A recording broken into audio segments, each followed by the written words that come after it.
Kozhikode പേരാമ്പ്രയിൽ ബസ്സിടിച്ച് bike യാത്രികൻ മരിച്ച സംഭവത്തിൽ സ്വകാര്യ ബസ്സുകൾ തടഞ്ഞ് നാട്ടുകാരുടെ പ്രതിഷേധം.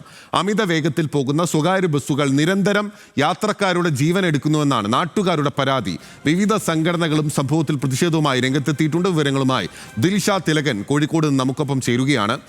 ദിൽഷ, അനിവാര്യമായിട്ടുള്ളൊരു പ്രതിഷേധമാണ് എന്ന് പറയാതിരിക്കാൻ സാധിക്കില്ല. കാരണം നോക്കൂ, ചീറിപ്പായുന്ന സ്വകാര്യ ബസ്സുകൾക്കിടയിൽ ജീവൻ കൈപ്പിടിച്ചാണ് ആ ബസ്സിനകത്തും പുറത്തുമുള്ള മലയാളി ജീവിക്കുന്നത് എന്നുള്ളത് കേരളത്തിലെ സമീപകാല ഒരു യാഥാർത്ഥ്യങ്ങളിൽ ഒന്നാണ്.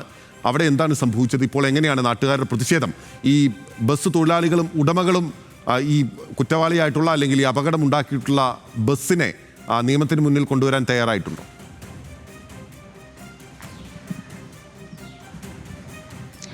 ബിനിൽ സൂചിപ്പിച്ചതുപോലെ തന്നെയാണ് കാര്യങ്ങൾ. കാരണം നമ്മൾ നേരിടുന്ന ഏറ്റവും വലിയൊരു പ്രതിസന്ധി തന്നെയാണ് ഈ സ്വകാര്യ ബസ്സുകളുടെ മത്സരയോട്ടം. നമ്മൾ രാവിലെ ബസ്സിൽ കയറി കഴിഞ്ഞു കഴിഞ്ഞാൽ ലക്ഷ്യസ്ഥാനത്ത് എത്തിച്ചേരുമോ എന്നതടക്കമുള്ളൊരു ഭീതി നമ്മുടെ മനസ്സിലുണ്ടാവും. അത്തരത്തിലാണ് ബസ്സുകൾ അമിത വേഗതയിൽ ചീറി പാഞ്ഞുകൊണ്ടിരിക്കുന്നത്. ഇന്നലെ വൈകിട്ടോടു കൂടിയാണ് കോഴിക്കോട് പേരാമ്പ്രയിൽ സ്വകാര്യ ബസ് ഇടിച്ച് ഒരു വിദ്യാർത്ഥി 19 വയസ്സുകാരനായിട്ടുള്ള മരുതോങ്കര സ്വദേശി അബ്ദുൽ ജബ്ബാർ മരിച്ചത്. അമിത വേഗതയിൽ ദിശ തെറ്റി വന്ന ബസ് ഈ ബൈക്ക് യാത്രികനായിട്ടുള്ള വിദ്യാർത്ഥിയെ ഇടിച്ചു തെറിപ്പിക്കുകയും തലയിലൂടെ ചക്രം കയറി ഇറങ്ങുകയുമായിരുന്നു. ഇന്നലെ വൈകിട്ട് സംഭവസ്ഥലത്ത് വെച്ച് തന്നെ വിദ്യാർത്ഥി മരിച്ചു. ഇന്നലെ വൈകിട്ടോടുകൂടി നാട്ടുകാരുടെ നേതൃത്വത്തിൽ വലിയ രീതിയിലുള്ള പ്രതിഷേധം ഇവിടെ ഉണ്ടായിരുന്നു.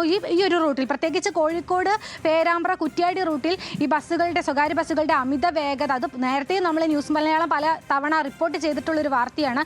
അമിത വേഗത സ്ഥിരമായിട്ട് ഈ റൂട്ടിൽ യാത്ര ചെയ്യുന്നവരോട് ചോദിച്ചാൽ അറിയാം, വലിയ ഭീതിയിലാണ് നാട്ടുകാർ ഇവിടെ യാത്ര ചെയ്യുന്നത്.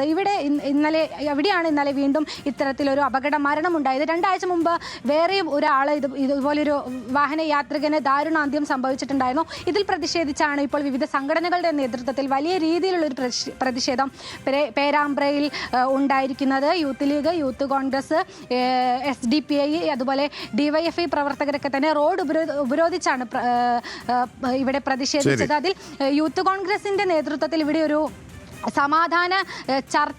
സമാധാന യോഗം നടത്താനിരിക്കുകയായിരുന്നു. അതിനു പിന്നാലെയാണ് വലിയ രീതിയിലുള്ള ഒരു പ്രതിഷേധം ഇവിടെ ഉണ്ടായത്. പേരാമ്പ്രയിൽ ബസ്സിടിച്ച് ബൈക്ക് യാത്രികനായിട്ടുള്ള ചെറുപ്പക്കാരൻ മരിച്ചതിൽ അതിശക്തമായ സമരമാണ് വിവിധ സംഘടനകൾ, പ്രതിപക്ഷ യുവജന സംഘടനകൾ അടക്കം DYFI അടക്കമുള്ള യുവജന സംഘടനകളും അവിടെ കാഴ്ചവെക്കുന്നത്. വിവരങ്ങൾ നൽകുകയായിരുന്നു ദിൽഷ തിലകൻ.